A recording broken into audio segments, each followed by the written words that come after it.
Olá pessoal, tudo bem? Meu nome é Tainá Corrêa, você tá na TV Bula, canal da Revista Bula aqui no YouTube. Essa é a Bula da Semana, o programa em que a gente reúne as melhores dicas de filmes, livros e séries, o que a gente encontrou de mais bacana nos últimos dias. E nessa edição a gente tem a participação da Fernanda Calaum, do Edson Aran e do Ademir Luiz. Vamos começar falando sobre Tudo é Rio. O livro de Carla Madeira não é o último livro dela, mas é um livro que foi muito lido e suscitou aí opiniões contrárias. Teve gente que amou, teve gente que odiou, teve gente que amou e odiou. Enfim, o Enio Vieira escreveu um texto muito bom, uma crítica elegantérrima que publicamos lá na Revista Bula, e isso suscitou entre nós aqui da Bula uma conversa sobre o conteúdo erótico de Tudo é Rio, o que gerou uma lista muito boa de livros muito bons com conteúdo erótico, e eu quero apresentar isso pra você. Então essa edição está quente, muito quente. Por gentileza, retire as crianças da sala, não é material para menor de idade, porque vamos falar sobre essa lista de livros com conteúdo erótico e filmes e séries com a mesma pegada. Falamos também sobre a série Ozark, sobre o livro de Boba Fett, sobre o filme The Fall, sobre o curta documental do Afeganistão, 3 canções para Benazir, que é pré-selecionado ao Oscar de 2022. Falamos sobre o filme Intrigas de Estado e sobre Eduardo e Mônica. Ademir Luiz fala um pouquinho sobre Torto Arado e eu vou te explicar o que tem a ver a música com Açúcar com Afeto, com Chico Buarque, Nara Leão, feminismo e por que tá todo mundo falando sobre isso. Trago para você 2 dicas muito boas do editor da Bula, que é o álbum de fotografias de Virginia Woolf e o maior acervo do mundo em vídeo do Holocausto. Temos dicas muito boas de filmes e séries para ver já, e vai ser inevitável falar sobre Big Brother Brasil. Então fica aí que a nossa vinheta é ultra rápido e o papo já começa.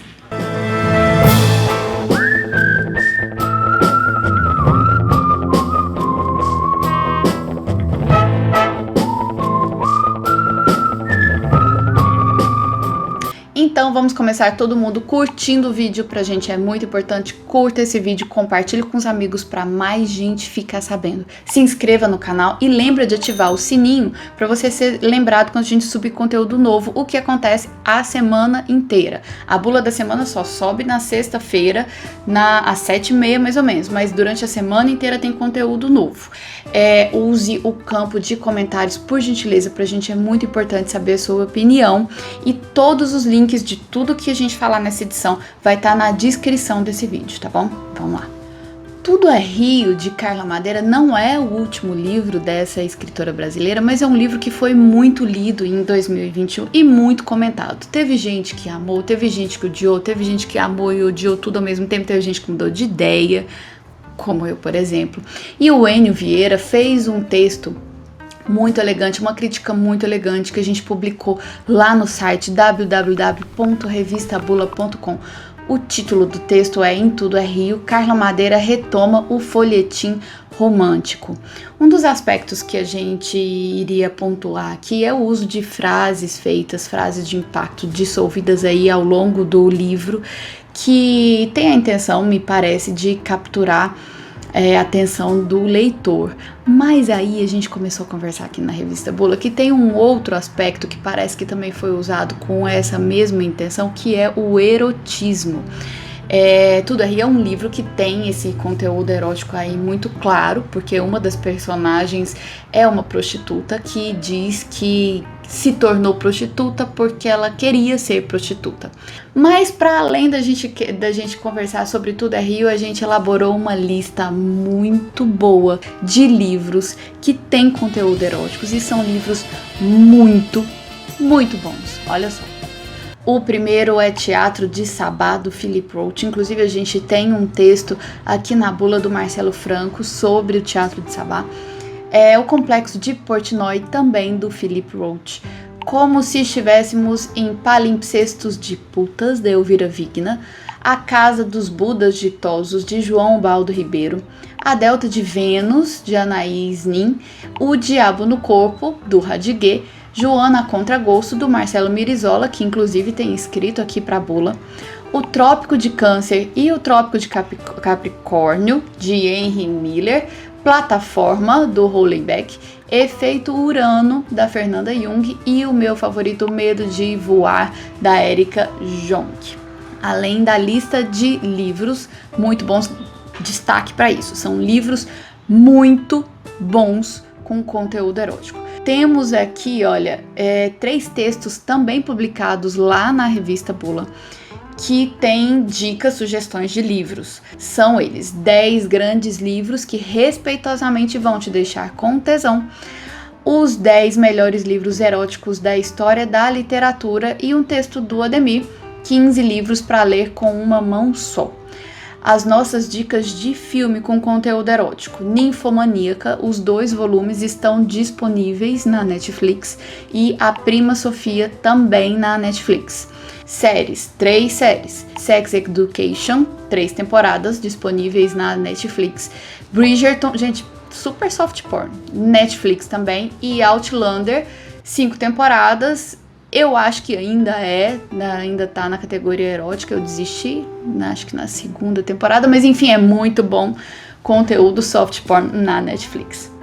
Assim, pequeno comentário rápido, a gente não faz mais essas listas de filmes eróticos na Netflix, porque senão a gente leva gancho do Google. Pois é.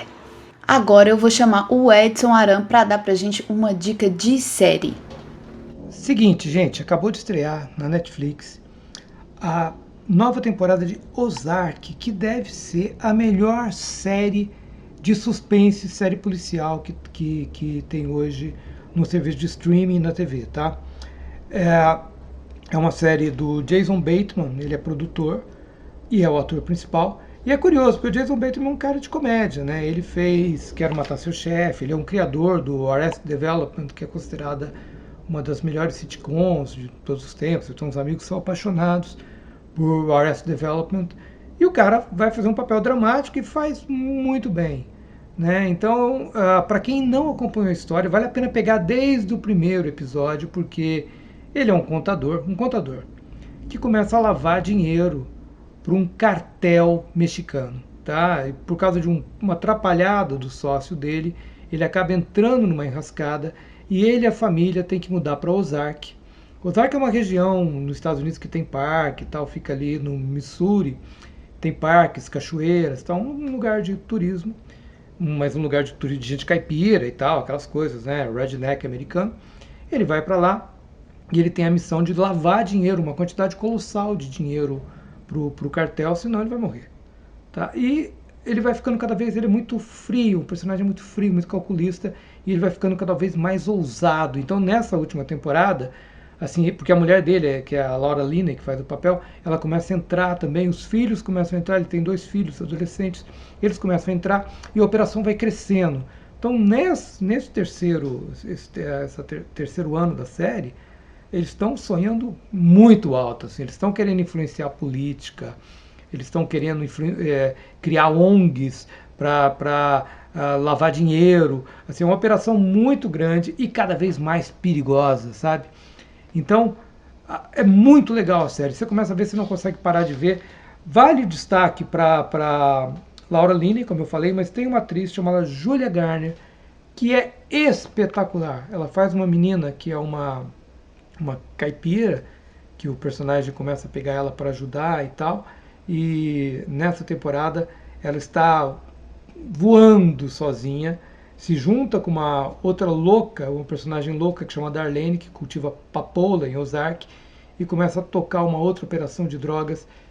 E a Julia Garner é uma coisa impressionante, é uma atriz muito jovem, mas quando ela está em cena você não consegue olhar para nada, assim, você para, ela é hipnótica, a interpretação dela é uma coisa muito boa.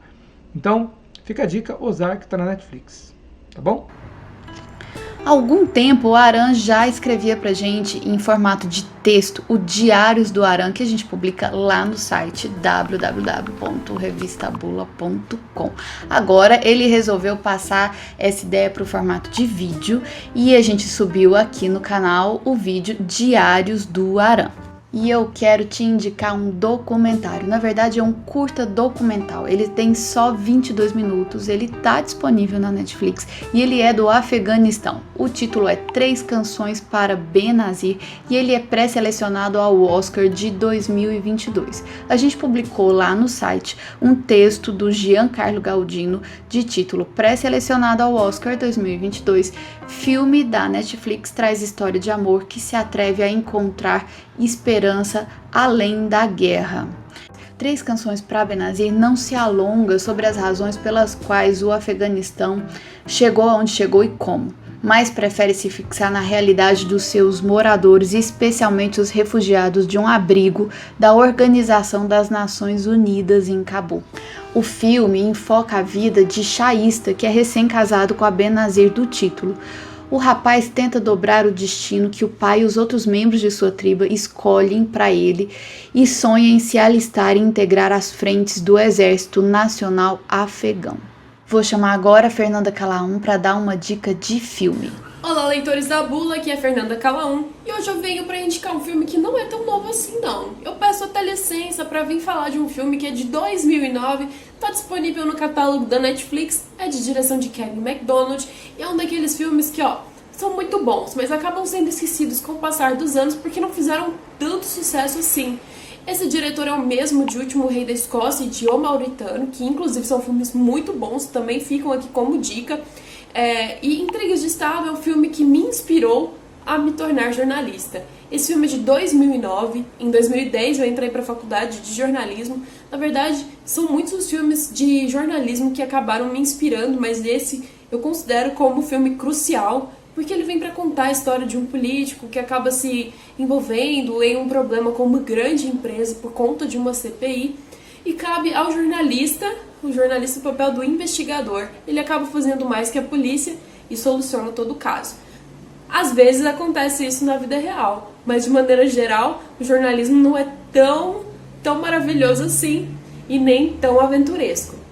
Mas esse filme me inspirou, assim como Spotlight tem inspirado muitas pessoas, e The Post também, são filmes maravilhosos e com certeza inspiram muitas pessoas a se formarem em jornalismo. Intrigas de Estado foi o meu filme e eu deixo essa dica aqui para essa semana. Espero que vocês assistam e espero que curtam bastante. Até mais! Muito bem, e a minha dica de filme para você é The Falls, que está disponível na Netflix e ele é candidato ao Oscar de melhor filme pelo país Taiwan. Ele é dirigido por Chung Mong-hong, eu espero ter dito certo, e ele teve estreia no 78º Festival Internacional de Cinema de Veneza e foi selecionado como entrada taiwanesa de melhor longa-metragem internacional no 94º Oscar. Giancarlo Galdino escreveu um texto que publicamos lá no site www.revistabula.com. O título é Aposta para o Oscar 2022, drama sobre os efeitos psicológicos do confinamento, acaba de chegar à Netflix.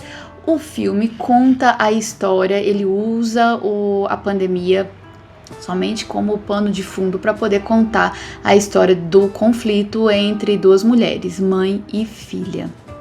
E vou chamar agora o Ademir Luiz para dar a dica dele de série. O livro de Boba Fett. O que dizer do livro de Boba Fett? A não ser algumas coisas técnicas. É uma série disponível na Disney Plus, a mesma equipe de Mandaloriano, criada e escrita em grande parte por Jon Favreau. Acho que é isso, né? Não tem mais o que dizer, né? Tinha tudo para dar certo. Primeiro por isso, né? Porque é uma série criada pela mesma equipe, né, que desenvolveu Mandaloriano, que é uma série espetacular e trouxe no mínimo o melhor personagem de Star Wars em décadas, que é o Baby Yoda, né? E fora que expandiu o universo de maneira muito inteligente e tudo mais. Então, o Mandaloriano, sendo uma espécie de continuação informal, estava com a bola na marca do gol. E sobretudo porque seria a primeira vez que veríamos de uma maneira mais complexa, mais longa, a história de um personagem lendário de Star Wars. Para quem não sabe, o Boba Fett, ou a sua armadura, porque até então ele era apenas uma armadura, né, um personagem que falou algumas frases no Império Contra-Ataca e teve uma morte meio boba no Retorno de Jedi, ele surgiu inicialmente para ser uma espécie de Super Stormtrooper, né? No primeiro Star Wars ainda. Todo branco, né? Só que o orçamento não deu, né, para se fazer essa divisão de Super Stormtroopers, então fez apenas uma armadura. Optou-se por pintá-la, né, com essas cores que nós conhecemos hoje, com essa pintura meio desgastada e tudo mais, tal. E ele virou uma espécie de caçador de recompensa, ali, que seguia o Darth Vader nos eventos de Star Wars, em paradas, aquela coisa muito americana de fazer aquelas festinhas, paradas de rua e tudo mais. Até que de fato ele ganhou uma dimensão, né, um papel ali na história em O Império Contra-Ataca. E assim, com o passar das décadas, a lenda só aumentava. Teve um monte de participações especiais em vários produtos, Simpsons, Família da Pesada, enfim, entrou na cultura pop. Porém, né, não se sabia praticamente nada sobre o Boba Fett, né? Criou-se ali uma história para ele que eu pessoalmente não gostei muito, né, que está na trilogia prequel, né, no Ataque dos Clones, em que ele seria o único clone do Jango Fett, né, que tinha um crescimento normal, portanto ele seria uma espécie de filho do Jango Fett, né? Mas aquilo não bate muito porque aparentemente o Boba Fett seria um veterano, né, e a idade dele não daria muito certo para considerar que se passou X anos, né, até o momento em que ele reaparece em O Império Contra-Ataca, mas enfim, o personagem estava estabelecido, né, deu-se para ele um passado e por aí vai. E ele aparece nos últimos episódios de Mandaloriano, uma aparição até boa, interessante, ali com uma certa postura, uma boa participação em cena. A última cena, inclusive a cena pós-crédito da segunda temporada de Mandaloriano, é exatamente com ele, quando ele toma o poder do mundo do crime do Jabba. E é isso. Então, esse livro de Boba Fett tinha tudo para dar certo a partir desse ponto. Ou seja, um grande caçador de recompensa, uma lenda na galáxia, né, criando o seu império do crime. Mas o que nós temos quando vemos a série? Primeiro, uma história meio boba de como que ele saiu, né, do Salak lá, daquela criatura que o engoliu no Retorno de Jedi. Que era uma história mais ou menos conhecida, só que nunca vimos executada de fato na tela. Então mostrou ali, tá, passa. A partir dali ele tem essa armadura roubada e o que se segue é ele junto com o povo da areia vivendo uma história meio Pocahontas, né? E, enfim, depois ele recupera a armadura e tudo mais tal. E cria o seu império do crime, mas apenas com um ajudante, 2 guarda-costas e uma ganguezinha ali de scooters, né, que parece aqueles amigos do John Travolta nos tempos da Brilhantina. Então, coisa que realmente não convence. E o pior de tudo, o Boba Fett, ele é um homem de bom coração. Daria até para entender que ele teria aprendido algumas coisas vivendo com o povo da areia, a questão da honra e tudo mais. Agora, ser um bandido de bom coração, aí já é demais, né? Atualmente a série está em seu 4º episódio, ainda tem alguns aí, me parece que vai até o 7º, mas eu não estou com expectativas, né?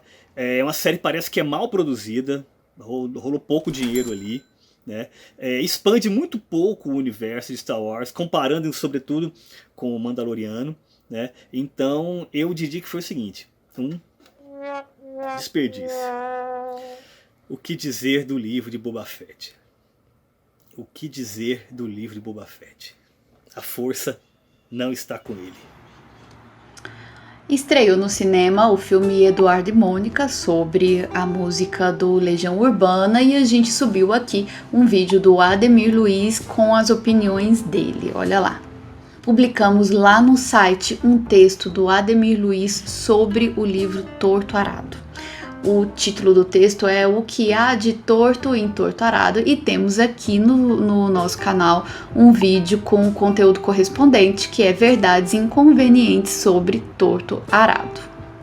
E nos últimos dias surgiu uma polêmica sobre uma música do Chico Buarque. O que estava se falando é que ele teria decidido parar de cantar a música Com Açúcar com Afeto. O que aconteceu, na verdade, é que estreou na Globoplay um documentário sobre a Nara Leão. O título é O Canto Livre de Nara Leão. E neste documentário, o Chico Buarque dá um depoimento a respeito dessa música que foi escrito para ela, e ele declara que há muitos anos já não cantava essa música porque ele ouviu algumas críticas feministas sobre o conteúdo da música. De tudo que foi publicado nos últimos dias, eu queria dar um destaque muito especial aqui para o texto do Mauro Ferreira, que é um grande jornalista carioca que escreve sobre música há muitos e muitos anos.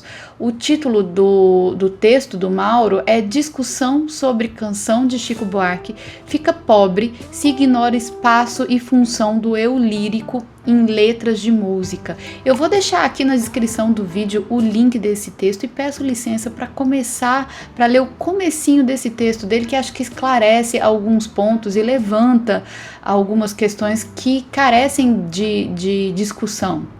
Em mais um exemplo do poder mobilizador e doutrinador dos algoritmos do mundo informatizado, um factoide sobre Chico Buarque se tornou viral, provocando polêmica nas redes sociais. E por conta da treta, ganhou manchetes na mídia sem que houvesse de fato uma notícia a ser discutida. Na terça-feira, 25 de janeiro, começou a circular a informação de que o compositor carioca decidira parar de cantar Com Açúcar com Afeto, de 1967, música que, aliás, Chico já não cantava em shows desde 1975.